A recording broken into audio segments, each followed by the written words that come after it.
아파트 투자가 규제로 막히고 아직은 아니지만 보유세에 대한 걱정이 점점 커지고 있죠. 이제 투자 정말 어떻게 해야 할까 하면서 요즘 다시 건물에 관심을 갖는 분들이 정말 많이 생기고 계신데, 요즘 금액이 작은 것들은 막 새벽 2시에 계약되기도 하고 매물 나오고 바로 다음날 막 사라지고 그러고 있어요. 물론 2020년, 21년 때보다는 공부 많이 하시고 매수하시겠지만, 진짜 건물주로서 제가 건물을 진짜 운영하는 입장에서 인터넷 정보들을 보면 어떤 매물을 사야 하는지까지는 정보가 정말 많거든요. 그런데 운영에 있어서 주의점을 알려주는 곳들은 많이 없더라고요. 왜냐하면 대부분 정보를 중개사들이 SNS 운영을 하시는데, 중개사의 업이 바로 중개, 거래 성사잖아요. 운영은 중개사 역할이 아니잖아요. 그리고 중개사분들이 또 건물주가 아닌 경우도 많고요. 그런데 제가 진짜 해보니까 건물 운영의 포인트를 모르고 매수를 하면 진짜 큰일 나겠더라고요. 그래서 오늘 영상은 진짜 건물주가 알려주는 매수 이후에 반드시 겪게 되는 사항에 대해서 아주 자세히 말씀드릴 테니 끝까지 잘 보시기 바랍니다. 아파트와 건물 투자 둘 다 해보고 운영하는 입장에서 건물은 아파트와는 거의 통곡의 벽, 정말 넘을 수 없는 강만큼이나 어렵고 다른 차원의 투자예요. 저도 이런 거 미리 하나하나 누가 알려줬으면 정말 고생 덜 했을 텐데 아쉬움이 있습니다. 그만큼 도움 되실 거예요. 투자마블은 여러분들의 소중한 자산곳을 모으는데 도움이 되는 이야기를 들려드리고 있으니 지금 바로 구독, 좋아요 버튼 눌러주세요. 첫째, 건물은 투자가 아니라 사업이다. 이거 진짜 핵심입니다. 별 3개 치세요. 아파트 투자랑 가장 다른 점이 바로 건물은 진짜 운영에 손이 많이 간다는 거예요. 에이, 그런 거 다 관리 있으면 되잖아요. 주변 부동산에서 알아서 해주지 않나요? 하는데, 관리에는 회사로 치면은 실무자예요. 팀장한테 다 보고를 해야 하고, 팀장이 이래라 저래라 의사결정을 내려줘야 해요. 누수가 났으면 어느 업체 써서 얼마 예산으로 할 건지, 임차인이 누가 나간다는데 원상복구는 다 했는지, 전기료 납부는 다 했는지 다 보고 받아야 해요. 그리고 또 어느 부동산에서 매수하고 싶다고 연락이 왔대요. 그러면 대표님, 거기 한번 전화해 보시겠어요? 라는 것까지도 다 관리인이 하는 영역이 아닌 거예요. 장담하건대 생각보다 훨씬 많이 건물 운영 때문에 연락을 받게 되실 거예요. 이 건물 보세요. 한 건물의 세입자 수예요. 어마어마하죠. 아파트로 치면 한 번에 몇 가구의 임차인이 생기는 셈이거든요. 그래도 아파트 세입자는 계약 갱신할 때만 겨우 한 번 연락할까 말까 하는데, 건물 세입자는 정말 자주 연락이 옵니다. 비가 셉니다. 옆 가게가 입간판을 함부로 세워요. 쓰레기는 누가 버리고 왔어요. 물이 안 나와요.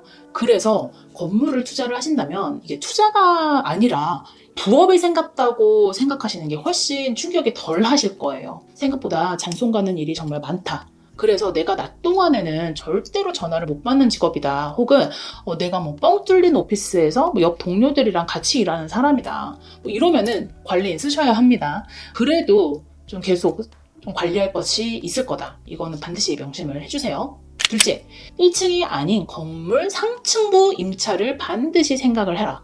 건물 투자한다고 하면 내 건물은 무조건 핫한 카페 들어오고 세련된 편집샵, 인테리어 잘된 병원, 깨끗한 필라테스샵, 이렇게 깨끗한 고 좀 예쁜 거 맞출 거라 생각하잖아요. 그 환상 버리셔야 합니다. 중개사 입장에서야 중개가 돼야 하니까 대표님 여기 1층에 카페 넣고 2층은 필라테스 넣고 3, 4층은 병원 넣고 5층은 루프탑바 맞추시면 되겠어요 라고 말하죠. 근데 그거 안 돼요.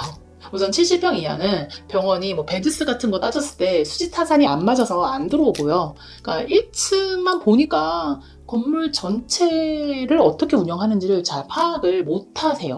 여러분들이 건물을 매수하려는 곳 주변에 건물을 참고를 하시되 1층이 아니라 지하 그리고 2층 이상을 천천히 한번 층별로 보세요. 어떤 임차인들이 들어와 있는지. 대부분의 건물이 1층이 아니고서는 노래방, PC방, 마사지, 당구장 이런 경우도 많아요. 1층도 철물점, 세차, 커튼집, 족발집 이런 경우도 많고요. 그런데 중개인이 명도시키면 된다는데요? 되죠. MZ 상권이 있는 데는 명도시키고 핫한 임차인 드릴 수 있죠. 그런데 그런 곳이 아닌 경우도 많잖아요. 정말 잘 돼서 1층은 괜찮은 카페에 맞췄다 쳐요. 나머지 층은 우리가 1층 임대료만으로는 대출 이자 커버가 안 되거든요. 성수동에 팝업을 돌리는 그런 건물이 아니고서는 다른 층들 임대를 해야 대출 이자 커버됩니다.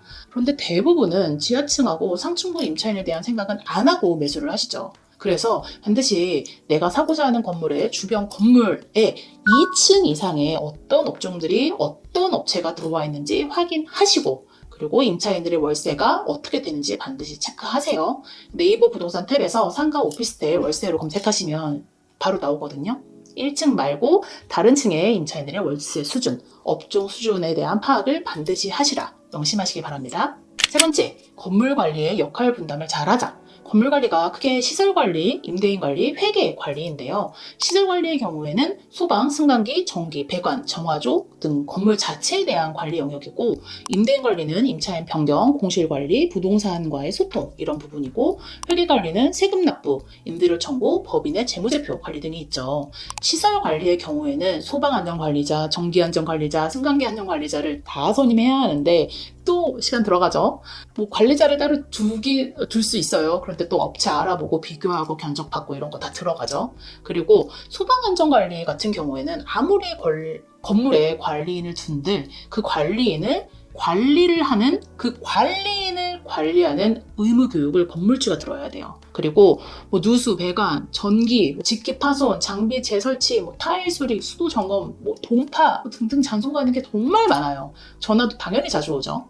이게 바로 시설 관리이고요.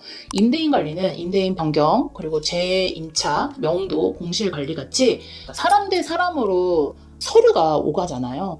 결국 건물주가 최종 검토를 할 수밖에 없고, 요즘 공실이 많은 곳에서는 본인 건물 임차 소개서를 홈페이지도 만들고 PPT 직접 만들어서 부동산에 다 돌리고 이렇게 관리를 해야 되기 때문에 연배가 있으신 소장님들이 못 하시는 경우가 많아요. 이 역할은 누가 할 건지 아레나를 잘 정하셔야 합니다. 보통 이제 부모님이나 친척 아니면 회사에 비서나 총무부나 이런 일을 하시죠.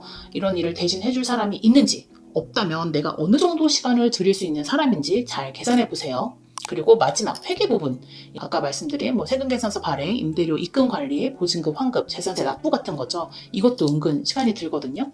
그래서 요즘 건물 관리 대행해주는 회사들도 있어요. 연 면적에 따라 다르지만 꼬마 빌딩 기준에서는 월 한 200만 원 언더로 사용할 수 있거든요. 그래서 이 방법도 생각을 해보세요.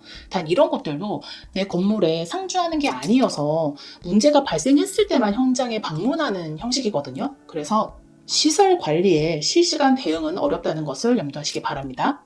넷째, 주차장, 입간판, 간판, 현수막 기준 모두 미리 정하자.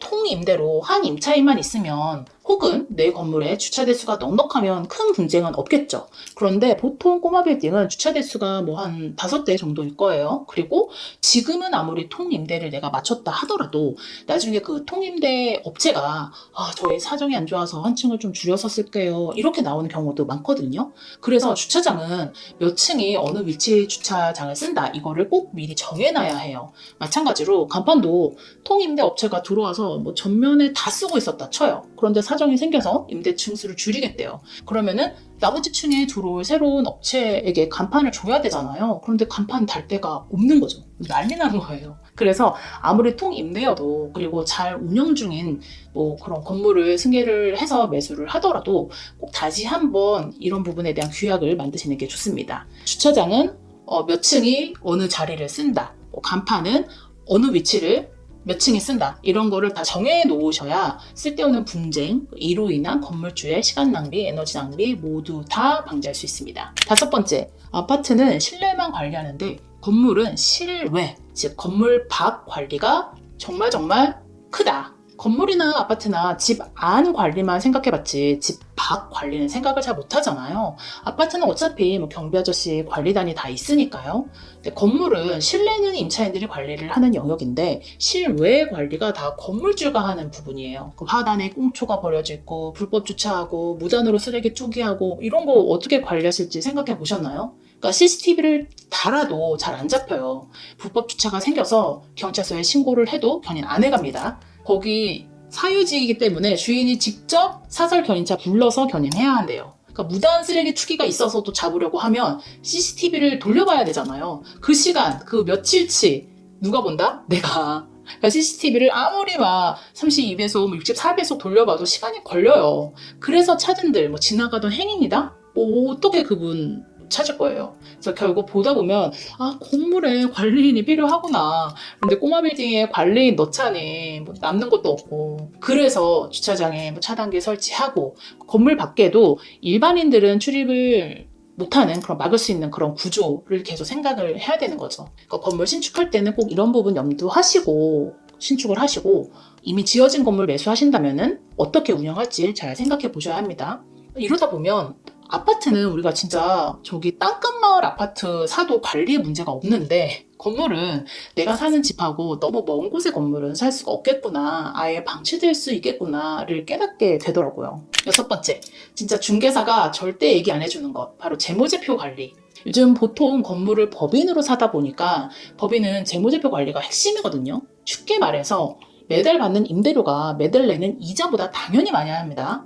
이거 적으면 대출 연장 안 돼요. 그런데 생각해보세요. 그러니까 임차인이 뭐 나가서 몇 달 공실이고 뭐 렌트프리 줄 수 있고 뭐 갑작스러운 누수공사 뭐 큰 돈이 들어갈 수 있고 이런 경우 너무 많아요. 그래서 회계관리 안 하다가 재무제표 마이너스 되면 이금융권 가서 고금리로 대환을 해야 하는데, 이러면 어떻게 될까요? 임대료 받아서 이자 커버 못하니까 단기 순손실에 자본 잠식에 더 완전 꼬이게 되는 거예요. 그러니까 이런 거 아무 생각 안 하고 덜컥 사시는데, 왜냐면은 건물 살 때는 내가 대환하기 전에 내 건물 뭐 1-2년 안에 엑시트 할 것 같거든요.